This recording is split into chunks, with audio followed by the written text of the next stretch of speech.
Hey everybody, this is Russ from Retro Gamecore. So I recently got my hands on a very unique and rather large Linux-based handheld, and I only had it for about a week, but I did a lot of testing with it. And so in this video here, I'm going to use screen capture to show all of the different footage that I got when I was doing some testing with particular systems with this one specific Linux-based handheld. And so my plan here is to go from the least demanding systems all the way up to the most demanding ones, and so that you can get a feel for the emulation performance with these systems and also these particular games. And so, without any further delay, let's jump into it.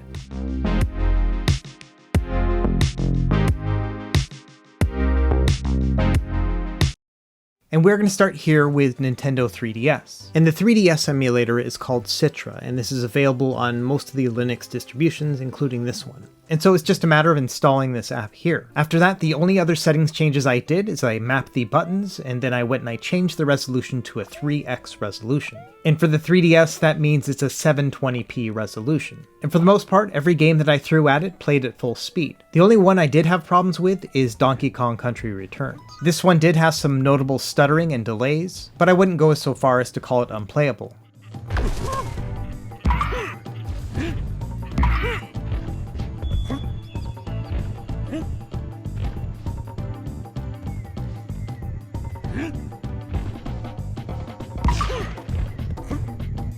We had a little bit of the same thing happening with Mario Kart 7, but I think a lot of that had to do with shaders caching in the beginning of the level. But I would definitely say that this game is playable too.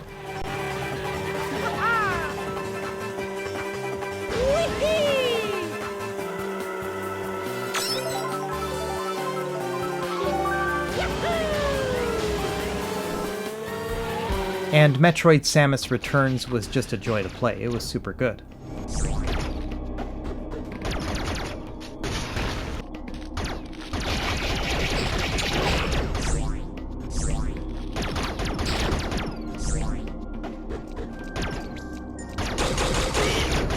Okay, so moving over to Nintendo GameCube, I ran this at a 2x resolution, which is going to be plenty for the aspect ratio and resolution of that Linux-based handheld that I tested this on. You might see some visual pauses and stutters in this game and some others later on in this video, but that's actually not an indication of emulation. I think it was an issue with the video out signal, because when I was actually playing it, it was super smooth. Either way, I would fully expect to be able to play Metroid Prime at full speed at a 2x resolution without having to enable any hacks whatsoever.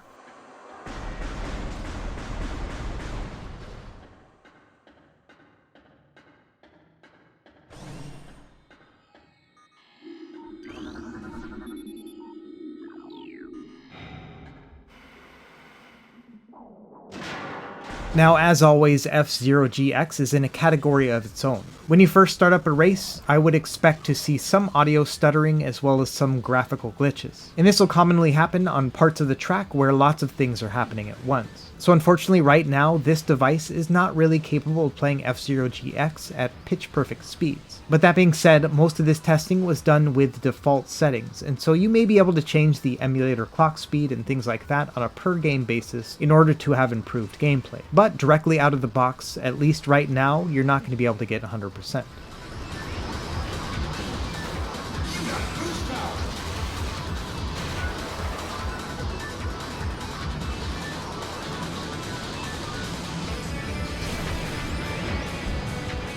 And you're going to have the same story with Rogue Squadron here. Surprisingly, this one actually played better than F-Zero in many contexts. Now the reason why the screen looks a little bit weird on each side is because I have the widescreen hack turned on here, and unfortunately by just turning on the widescreen hacks like this, the game doesn't play very well with it. So if it bothers you, the best thing to do is just to turn it back to 4:3 aspect ratio.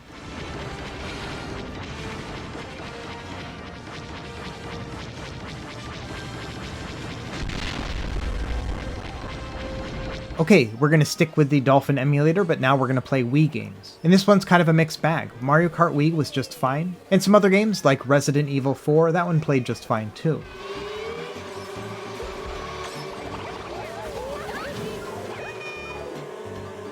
And also Donkey Kong Country Returns, this one was pretty good too. Now I am playing the PAL version of this game, that's why it's capping out at 50 frames per second, but as you can see it's hovering between 49 and 50 the entire time, and the gameplay was nice and smooth.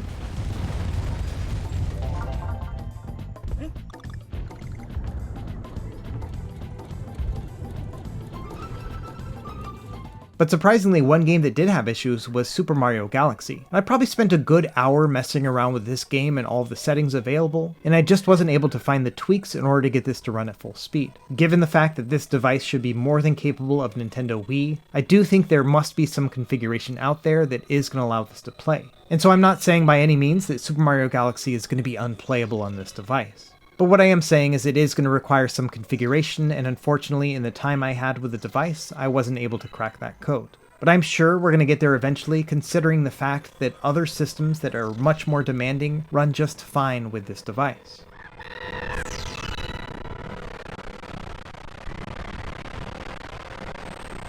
And so now let's move over to Wii U. And as you can see here, Wii U is playing really well. I'm running this at a native resolution, which means a 720p signal. You may notice a little bit of screen tearing near the top third of the screen itself. And I thought that was curious because I do have VSync enabled, and there is no screen tearing at all when you're playing this in handheld mode. And there's quite a few factors that could be leading to that amount of screen tearing, including my capture card, which would have nothing to do with the emulation itself. Either way, I would just say stick to playing this in handheld mode and you're not going to have any issues at all. And you know, the Wii U is one of my favorite systems to emulate of all time, and the native 720p resolution means that you're going to have more options when it comes to emulation on some lower end devices.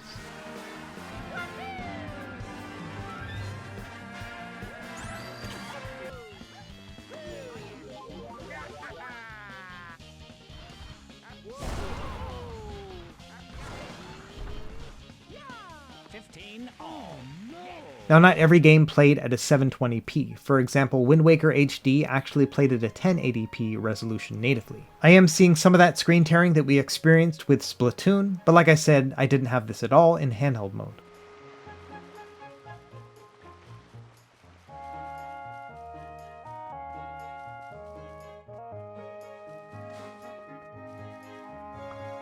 And finally, the big daddy of them all, Legend of Zelda Breath of the Wild. This one plays pretty dang well considering the device we're playing it on. When it comes to emulating this game, I have a pretty low benchmark. My only requirement is that it will play at over 30 frames per second consistently. And thankfully, Breath of the Wild does do that when playing it on this device. In fact, it was pretty common to see frames that were over 50 frames per second, which means you're going to have very smooth gameplay. But honestly, anything above 30 is still going to be playable. That means you're not going to actually experience any sort of slowdown. And so for that reason, I think this is going to be a great solution if you want to play Breath of the Wild on this device.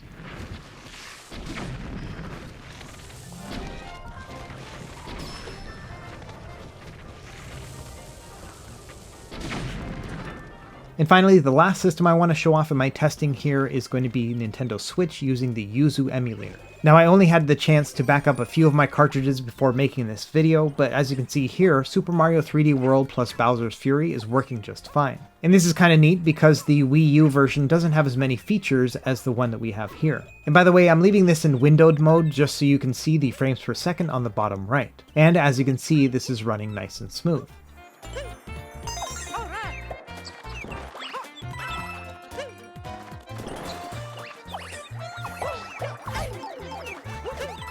And I had similar results with Metroid Dread. That wasn't very surprising to me because this one's pretty easy to emulate.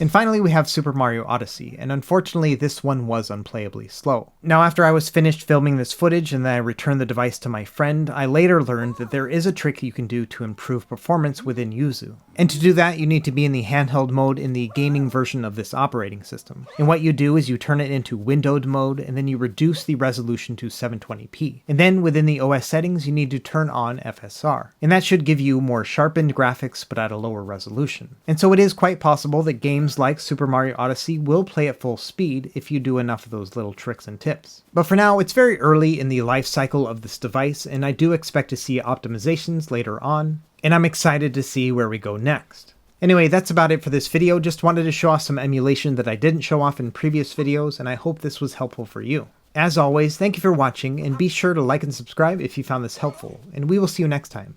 Happy gaming.